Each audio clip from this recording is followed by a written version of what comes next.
नमस्कार, बिहार तक देख रहे हैं आप और आपके साथ मैं हूं आशीष अभिनव और हमारे साथ हमारे सहयोगी इंद्रमोहन।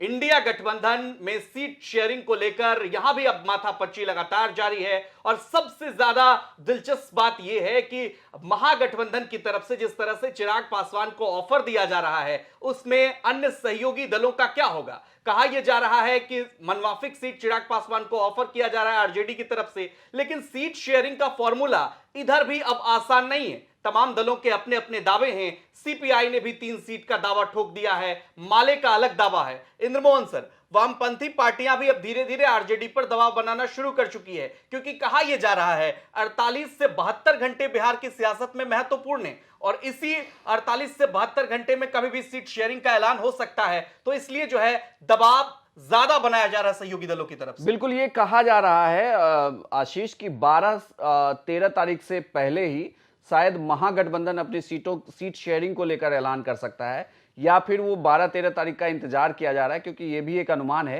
कि 12 या 13 तारीख को चुनाव आयोग चुनाव की तारीखों का ऐलान कर सकती है। तो थोड़ा सा इंतजार। लेकिन बड़ी बात ये कि महागठबंधन में सीट शेयरिंग होगी कैसे, सीटें बटेगी कैसे। आरजेडी, कांग्रेस और लेफ्ट के 3 दल हैं, इनके साथ सीट शेयरिंग कैसे होगी। चिराग को ऑफर क्यों किया जा रहा है? दरअसल चिराग को ऑफर एनडीए गठबंधन पर दबाव बनाने के लिए किया जा रहा है, क्योंकि महागठबंधन ये चाहती है कि एनडीए अपनी सीट शेयरिंग को लेकर अनाउंसमेंट कर दे, क्योंकि जो पार्टी अनाउंस करेगी, अगर बीजेपी ये पहले अनाउंस करती है कि उसके कहां से कौन से उम्मीदवार होंगे और किस जिले से उसके उम्मीदवार हटाए जाएंगे।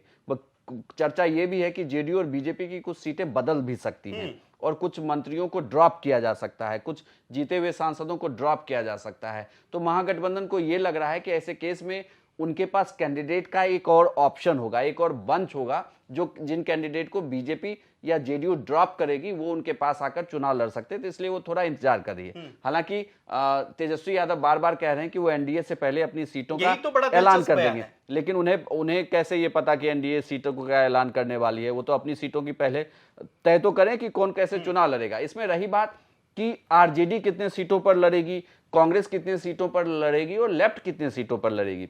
देखिए, लगातार जो खबरें निकलकर सामने आ रही हैं, उन खबरों की माने तो आरजेडी वहां पर लगभग ये कहा जा रहा है कि 25 से लेकर 28 सीटों पर अपनी तैयारी कर रही है। बिल्कुल, वो उस पर चुनाव कैंडिडेट उतार सकती है। वो 28 का एक फॉर्मूला 25 का है, 25 + 15, 15 में अदर्स दल।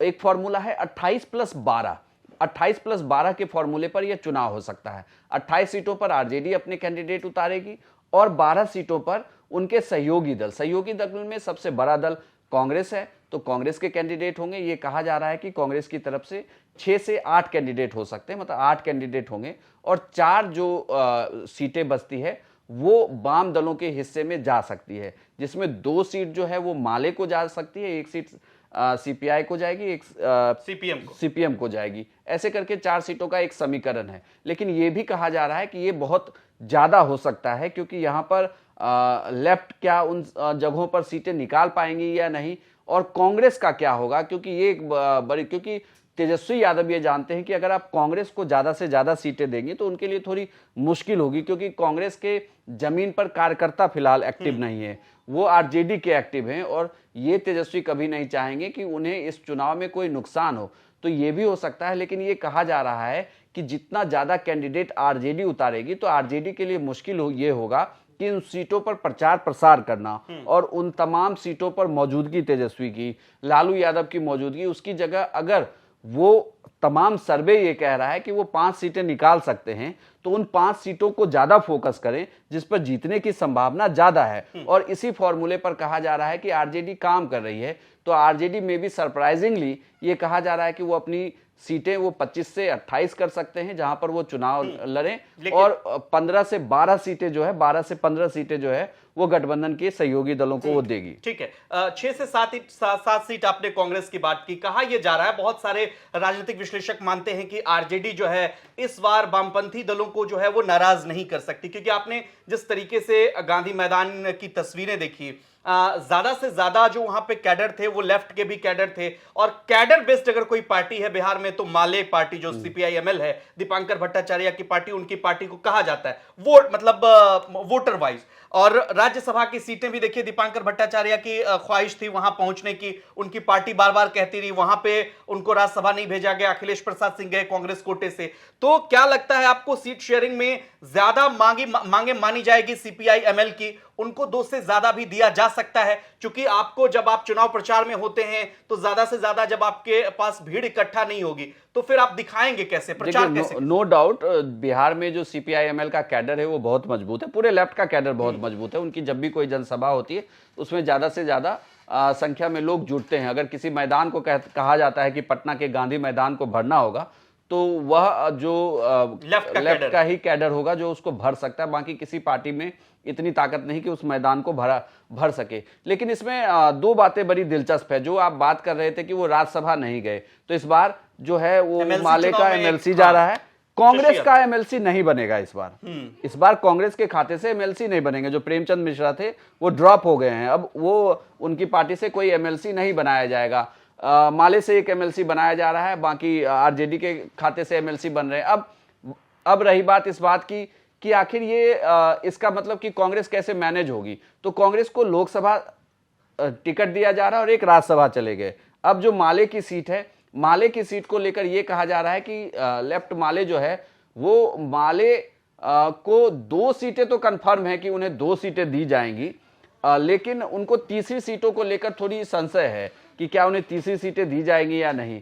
सीपीआई को लेकर भी यही कहा जा रहा है कि उन्हें 1 सीट तो कंफर्म दे दी जाएगी, लेकिन दूसरी सीट उन्हें दी जाती है या नहीं ये देखना दिलचस्प। बेगूसराय पे सबसे ज्यादा बड़ा दावा है। बिल्कुल, बेगूसराय पे उनका दावा है। चूंकि कन्हैया पिछली बार वहां सीपीआई के कैंडिडेट थे, तो इस बार भी ये कहा जा रहा है कि वो वहां पर ले लेंगे। और वहां पर आरजेडी का भी बड़ा गढ़ रहा है, वो आरजेडी वहां पर चुनाव लड़ती ले तो आरजेडी सपोर्ट करेगी वहां पर, तो थोड़ा आसान होगा। लेकिन टफ फाइट होगी उन सीटों को छोड़ना। और आरजेडी ये जरूर चाहेगी कि उसकी उपस्थिति ज्यादा से ज्यादा हो, ताकि वो बड़ी पार्टी की भूमिका में रहे। अगर वो सीटें निकाले तो उनकी नंबर ऑफ सीट ज्यादा हो। ऐसा हो सकता है कि आप 3 सीट पर लड़कर 2 जीते, और कोई पार्टी अगर 28 सीट पर लड़कर 5 ही जीतती है, तो जब आप विश्लेषण करेंगे तो उस विश्लेषण में आपका परसेंटेज बहुत कम होगा जीतने का, जो आगे के आने वाले चुनाव में बड़ा दबाव बनाती है उस गठबंधन के अंदर कि हम 100% जीत कर आ रहे हैं और आपसे 20 से 30% जीत कर, आपने 19 दिया, 12 जीत के आ गए।